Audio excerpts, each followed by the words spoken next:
Thanks, Sophie, and it's so great to be here. Like I said, when some of you came in, it feels more like a party than work.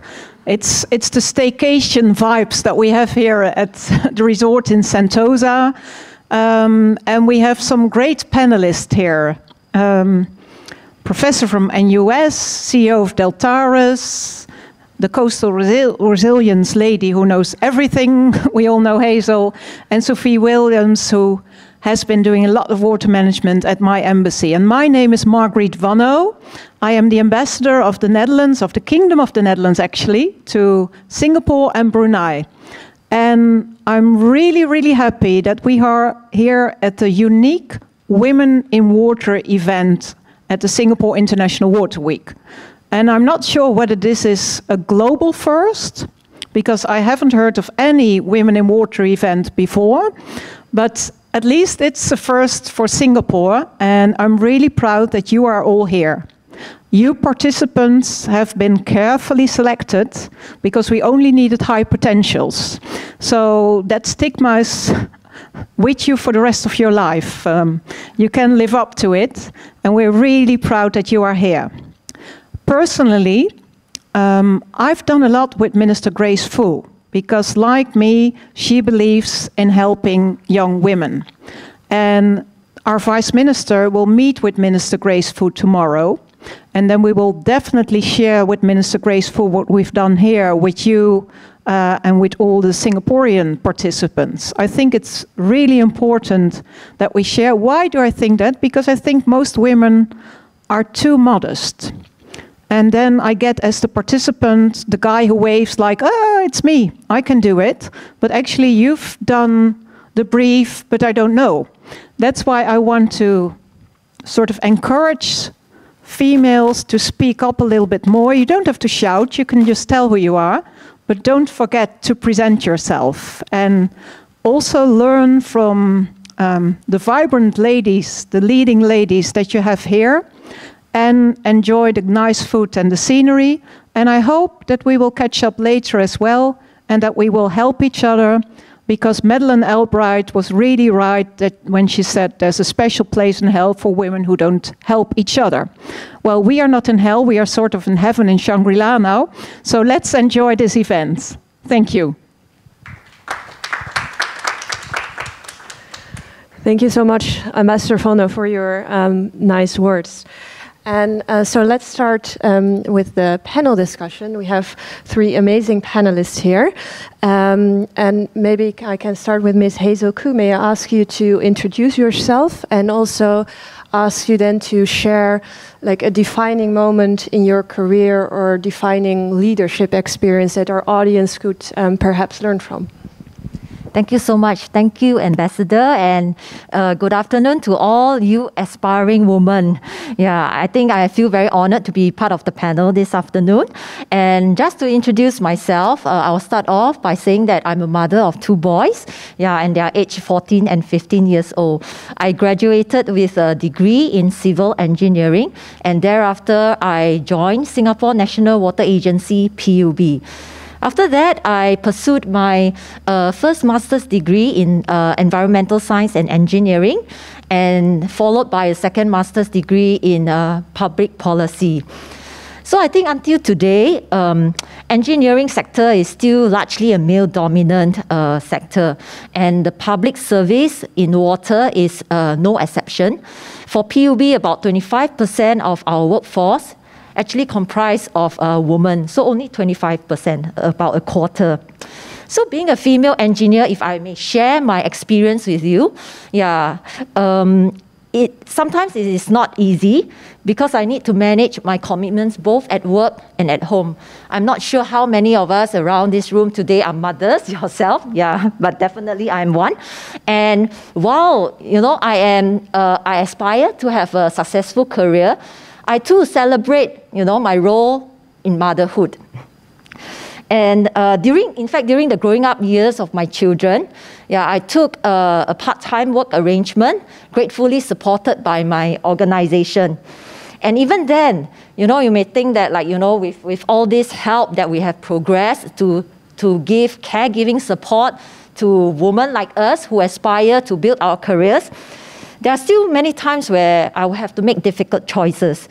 And these difficult choices sometimes include giving up on progression, and development opportunities that come my way. And I will have to give them up because either because I was expecting my child, or because of the higher job demands that require me to reinstate to a full-time work commitment. So let me share with you some of the learning experience that I have gained, summarized in 3 Fs. So the first F is focus. And focus is, I think, to me, being clear of what is important to you, what are your goals, what you value in life. You know, all these attractive propositions, they will come your way. But let me warn you, not all will be aligned with your goals. And you will face decisions that will require trade-offs. And being focused on what matters more to you will help you make these difficult choices. So for me, you know, early in my years, in my career, you know, all these promotion openings came one after another. And they seemed like quick wins, to kickstart and accelerate my career. And they are surely tempting. But because I was clear of what I want and how I wanted to be involved in the upbringing of my children, you know, making decisions, these decisions is the right choice because I don't regret up to today. So if I may share, focus can sometimes help us make rational decisions. But in its absence, we behave mostly irrationally. So that's my first F, focus. And I'm fortunate to have supervisors who are supportive, both male and female. They respect my convictions. And, you know, because I was working on a part-time arrangement, I could not take on greater responsibilities at work. And it's easy to feel left behind sometimes. Like, you know, I've missed the boat, I feel sidelined. Or worse, sometimes I may feel that I'm demotivated because I feel very stagnant in my career. And it is actually during these humble times that I learned my second F, and that is to be faithful. You know, it is easy to go all out when you are being handed a high-key project, you are put on a key leadership position, or the work that you do is in the limelight of things. But I think the real test of faithfulness is during these humble times when the work that you do may go unseen, and the work that you do may appear small or insignificant. And this is where faithfulness kicks in. We do our best regardless of the job. And if I may put it this way, it is an oxymoron to say that we are faithful, but only sometimes. And my faithfulness didn't go unnoticed. You know, I was invited one day to lead a team to work on the water master plan for Singapore. You know, that is a significant career advancement opportunity for me. Almost like a dream come true, completely aligned with my career goals. But this time, I questioned, am I really up to it? It is not only a new area to me, but I was concerned because I was still on my part-time arrangement and if I can cope with it. But despite my apprehensions, I decided to take it up. And the third F, if I may submit to you, is fulfillment. And hopefully, by the end of this session, this is something that we'll take away for all of us here. Many people, like myself, like to be labeled as a potential, like many of you high potential in this room today. But you see, being a potential seems to suggest that we have not fully exploited the abilities that is inherent within ourselves. It is sub-optimization from a systems language, right? So I want to encourage all of you, if you are comfortable, too comfortable where you are today, then it is time to do more. Always operate outside your comfort zone. Stretch your boundaries. Don't underestimate or limit yourself. It is when you step up that you discover what you can truly be capable of. And so I submit to you, fulfillment is the actualization of who you really are. So hopefully today, we will move from being a potential to a fulfillment of who we are. So these are my few learning experiences that I would like to share with you today, summarized in 3 Fs. Have a clear focus, be faithful, and be a fulfillment. Thank you.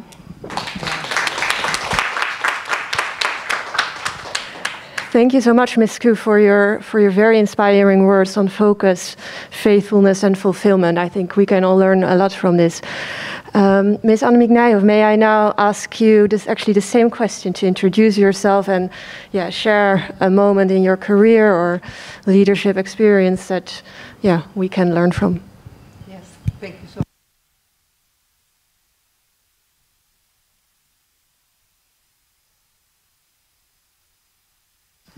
Now it is, yes. It's an honor to be here. Thanks for the invitation. And it's also an honor to be embraced by great women who use language and words and experience that are resonating into my own story. I am currently the CEO of Deltares, the Applied Research Institute, but I have been working about 15 years in the private sector, engineering company, and 15 years in the government, amongst others, being advisor to the Prime Minister of the Netherlands on sustainability and Vice Minister on water management. So I have connected myself deeply into the interface between science and policy making and the science and society. And but I'm passionate about sustainable development, creating circumstances for people to flourish and to become who you really are. And this is, in first instance, in my leadership role. I'm also a mother. I have two kids, a son and a daughter, who are now moved out of the house and are studying. But I have been everywhere in this struggle between being a good mother and being available when they need you, and also being available at your job. I'd like to share with you a small story. When I started my career, I'm a chemical engineer by profession, and I also graduated in a Master of Business Administration. I was invited after a couple of years, I was 28, to become a head of the Department of Water Management and Spatial Planning in this engineering company. And my boss knocked on my shoulder and I said, "Why didn't you apply for this vacancy?" And I said, "I'm too young. So I'm not ready for it." And he says, "Well, I don't think you're too young. So think about it another night and I'll come back to you tomorrow." And so he did. He came to me and he said, "Well, have you thought about it?" And I said, "Yes, but I don't know enough about the markets of water management and spatial planning. So I didn't finalize my MBA." And he says, "Well, it's not in the vacancy that you have to know everything about this market. And it's also no one here around has a Master of Business Administration. So I think you can do it. But I'll come back tomorrow." And he did. So the third day he came back and he says, "Well, have you slept over it?" And he said, "Are you willing to step up?" And I said, "Well, I'm not quite sure, because I don't know. I'm a specialist in soil remediation, and I don't know if I can cope up and lead the specialists with a different background." And he says, "I think it makes you a good listener if you don't think you know yourself everything for the best, but that you have to listen to the experts in your department. So I think you can do it, but this is the last time I've asked. So tomorrow I'll come back and I want a clear answer." And then he came back and I said yes. And I'm, until today, grateful for his patience and his endurance of pushing me across my self-sabotage. And I want you to remember this word, because this is what happens. And I've been looking through many, many, many high potential women from that point. And we're all suffering from these limiting thoughts, from what I have been calling self-sabotage. Because we are disqualifying ourselves because we are not sure, or we haven't proven that we are ready for it. But this is the way you learn to do things. And it's okay to fail. It's okay to say, "Okay, I didn't know that this was part of the job. I will try to improve myself and to keep on learning and developing myself as a leader." So I encourage you not to be the criticizer of yourself, because this is step one to become the person you really are. The second thing I had to overcome was to invest in myself. I was born and raised to be focused on others and on the needs and requirements and longings of the people around me, and to serve them and to please them. And then I arrived at a moment in time that I thought, I know exactly what everyone wants, but I don't know what I want myself. And this is the core wisdom of what Hazel already gave to you, is that it is of crucial importance to stay very close to your own calling, to the purpose in life. But you're not born with a paperwork in which it writes down what's your purpose. You have to find it yourself. And this requires self-inquiry. It requires awareness. So take some time. I just did it in a simple way. Every week on Friday, at the end of the week, I wrote down in a small book what made me tick that week, what made me happy, what gave me energy, and where I lost the energy, what was irritating me, and why. And if you just write it down, spend 10 minutes a week, and then read through this after half a year, you'll find your own passion, and you find what really gives you the energy. Because finding the source of energy in your work will really make you develop yourself. So finalizing, don't think that spending time on yourself is selfish. It's finding who you really are, and once you have this compass in life, you can really get this focus, make the decisions, and really step into the beauty that you are. Last but not least, ask yourself the question every 6 months, who in my surroundings is going to support me? Who sees my potential and is willing to tap this potential and make it grow and make it real? And if you can't answer this question, if you don't see anyone, ask your boss. Probably he sees it, but you're not talking about it, or she sees it, but you're not talking about it. Start this dialogue, ask for help. And if your boss says, well, actually, I don't see any potential, it's time to move on. So don't stay in the job when you are not supported. Support is crucial. I have been supported all my life. I wouldn't be on the chair where I am today if I wasn't surrounded by people who, like my first boss, always gave me a little bit of support to do the things that I felt a bit uncertain about. And I'm sure if you just apply these simple lessons that you can get everywhere you want.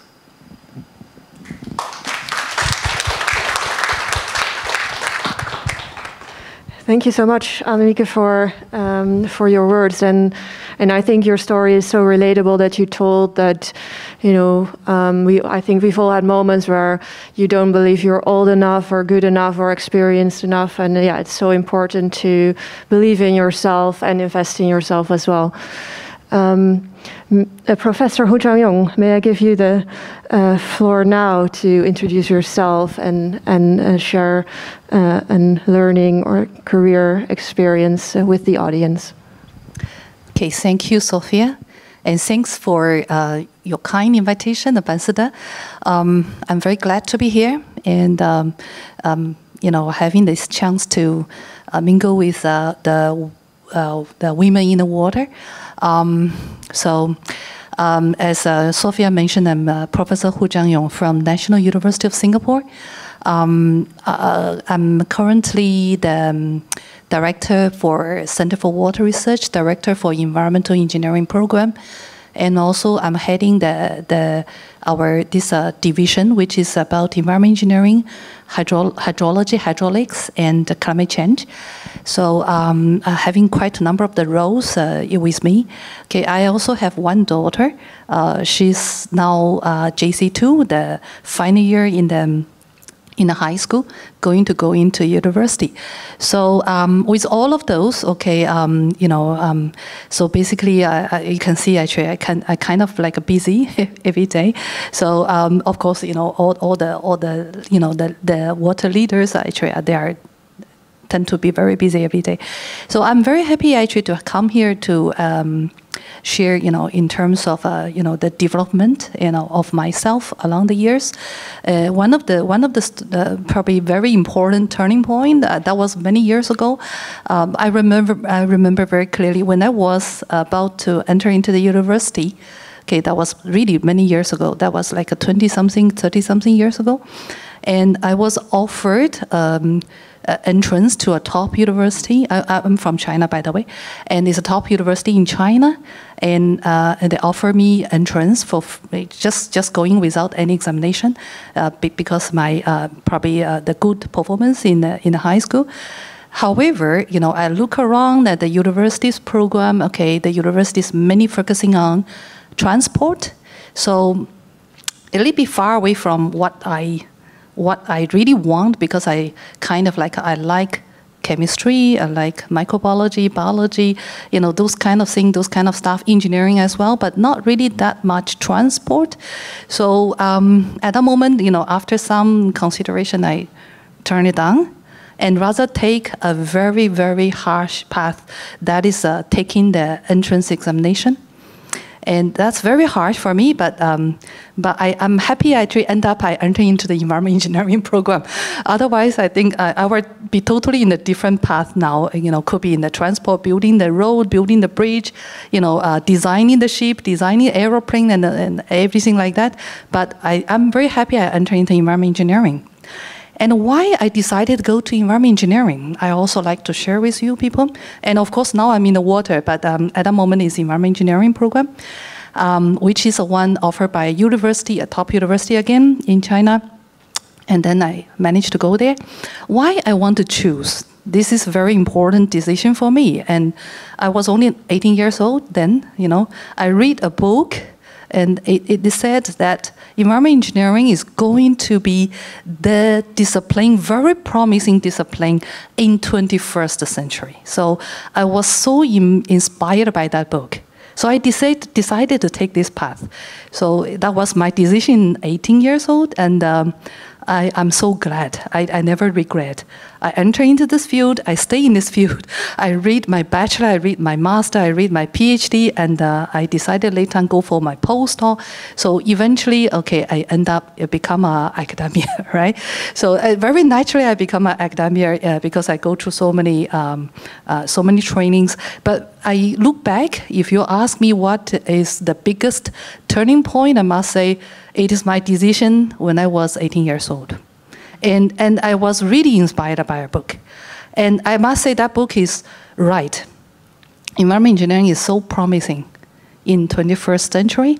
And you can hear from our government, and also many other governments in the whole world, everybody is talking about sustainability, talking about climate change, in the past 5 years, I must say that. So I must say that my decision when I was 18 years old was a very correct one, and I took a path and which actually make myself become an environmental engineering academia in our days.